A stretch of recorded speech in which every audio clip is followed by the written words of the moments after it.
প্রিয় শিক্ষার্থীবৃন্দ, আশা করছি তোমরা অনেক বেশি ভালো আছো। আজকের এই ভিডিওতে আমি তোমাদেরকে জানাতে যাচ্ছি 5ই মার্চ যাদের পরীক্ষা শুরু হতে যাচ্ছে। তোমরা খবরটুকু শুনেই একটু আতঙ্ক হয়ে গেছে তো? আতঙ্ক আর কিছুই নয়, আমরা ভিডিওটি দেখব। আর নতুন হয়ে থাকলে অবশ্যই আমাদের চ্যানেলটাকে সাবস্ক্রাইব করবে, আর পুরো ভিডিওটি দেখে অবশ্যই ভিডিওটি ভালো লাগলে একটি কমেন্ট, একটি লাইক করে যাবে, আর ভালো না লাগলে ডিসলাইক অথবা ডিসকমেন্ট যা ইচ্ছা একটা করে যাও। মেডিকেল ভর্তি পরীক্ষা 5ই মার্চ, অর্থাৎ আগামী 2020 ও 21 শিক্ষাবর্ষে এমবিবিএস ভর্তি পরীক্ষা অনুষ্ঠিত হবে আগামী 5ই মার্চ। ডেন্টাল ভর্তি পরীক্ষা হবে 2 এপ্রিল।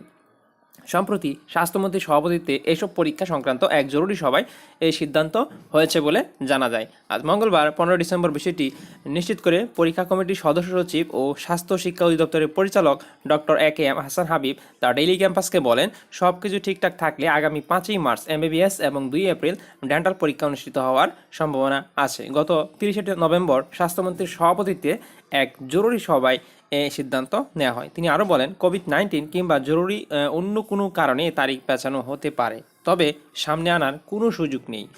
এদিকে আগামী 5ই মার্চ ও 2 এপ্রিল তারিখে অন্য কোনো ভর্তি পরীক্ষার সময়সূচি না রাখতে অনুরোধ জানিয়ে বিশ্ববিদ্যালয় মঞ্জুরি কমিশন চেয়ারম্যান, ঢাকা বিশ্ববিদ্যালয়, বুয়েট সংশ্লিষ্ট আরও যত বিশ্ববিদ্যালয়গুলো আছে উপাচার্যদের এ চিঠি দিয়েছে স্বাস্থ্য অধিদপ্তর। 10ই ডিসেম্বর স্বাস্থ্য শিক্ষা অধিদপ্তরের পরিচালক ডক্টর AKM হাসান হাবিব স্বাক্ষরিত এই চিঠি সংশ্লিষ্টদের কাছে পাঠানো হয়েছে। অন্য বছর 1 এপ্রিল থেকে এইচএসসি ও সমমান পরীক্ষা শুরু হয়। সেই ফলাফল প্রকাশের পর মেডিকেল, ডেন্টাল কলেজগুলোতে শিক্ষার্থী ভর্তির প্রক্রিয়া শুরু হয়।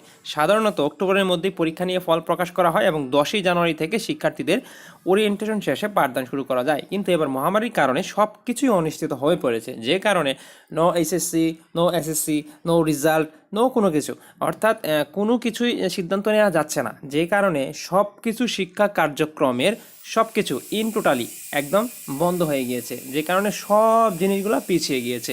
বছরের শেষ ভাগে এসে জানানো হয়, মহামারীর মধ্যে এবছর আর উচ্চ মাধ্যমিক পরীক্ষা নেওয়া সম্ভব হচ্ছে না। এইচএসসি সমমানের 14 লাখ পরীক্ষার্থীর মূল্যায়ন করা হবে জেএসসি, জেডিসি ও এসএসসি সমমানের ফলাফলের ভিত্তিতে। স্নাতক পর্যায়ে ভর্তি শুরুর জন্য ডিসেম্বরের মধ্যেই এসএসসি ফলাফল প্রকাশ করা হবে বলে শিক্ষামন্ত্রী দীপু মনি পূর্বেই জানিয়েছেন।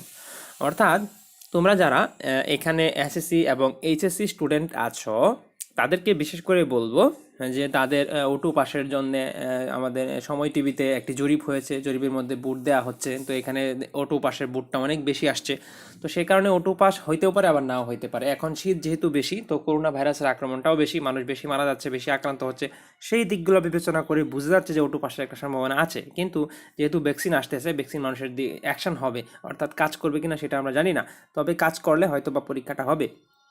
আর যদি কাজ না করে তাহলে কি হবে আমরা জানি না। তবে সরকারের সব সিদ্ধান্তগুলো ওকে আছে। তবে 2021-20 সালের যে এইচএসসি পরীক্ষার্থীর জন্য প্রশ্ন করা ছিল, গার্ড দেওয়ার ব্যবস্থা ছিল, সব এভরিথিং ওকে ছিল, বিভিন্ন প্রিপারেশন নিয়েছিল, কিন্তু তারা দিতে পারে নাই। কেন? তাদের সময়টা ছিল না।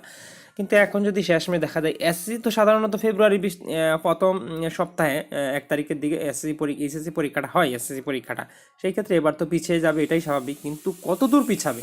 এসএসসি পরীক্ষা এতটুকু পিছাবে যে দেখা গেছে ওইদিকে আবার এইচএসসি পরীক্ষার সামনে। এখন যদি এসএসসি পরীক্ষা পিছিয়ে যায় তাহলে এইচএসসি পরীক্ষা পিছিয়ে যাবে, এটাই স্বাভাবিক।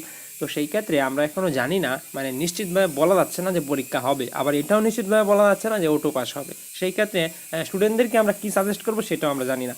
তবে যেহেতু শিক্ষামন্ত্রী ডক্টর দীপুমনি বলেছেন যে 3 মাস ক্লাস করিয়ে সিলেবাস কমে পরীক্ষা হবে, সেই অনুযায়ী তো পড়াশোনা করা উচিত। এখন আমরা আসলে একদম ফাইনাল ডিসিশনটা আমরা দিতে পারতেছি না, কারণ শিক্ষা মন্ত্রণালয় থেকে যতক্ষণ পর্যন্ত না আসতেছে ততক্ষণ পর্যন্ত আমরা তো ফাইনাল কীভাবে দিব, এটা দেওয়ার কথা না। আর নতুন হয়ে থাকলে অবশ্যই সাবস্ক্রাইব এবং পাশের বেল বাটন হিট করে রাখো।